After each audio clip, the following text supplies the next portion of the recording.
এটা হলো মাওলানা ভাসানী হল।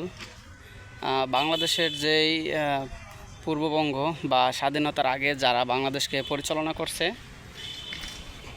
তারা হলো, তার ভিতরে মাওলানা ভাসানী হলো একজন। ঠিক আছে, যেমন শেরে বাংলা কে ফজলুল হক, মাওলানা ভাসানী, এনারা হলো একই শ্রেণীর মানুষ, একই সাথের মানুষ। ওনাদের হাত ধরেই হলো বঙ্গবন্ধু রাজনীতিতে আসছে। তারপর একটা সময় ওনারা বিদায় নিছে, বঙ্গবন্ধু তার হাল নিছে। তারপর থেকে স্বাধীনতা বা যুদ্ধ শুরু, স্বাধীন বাংলাদেশ বিজয় অর্জন, এসব। ঠিক আছে, তবে মাওলানা ভাসানীর যে অবদান আমাদের বাংলাদেশের, তারা পূর্বপুরুষ বললেই হয়, খুবই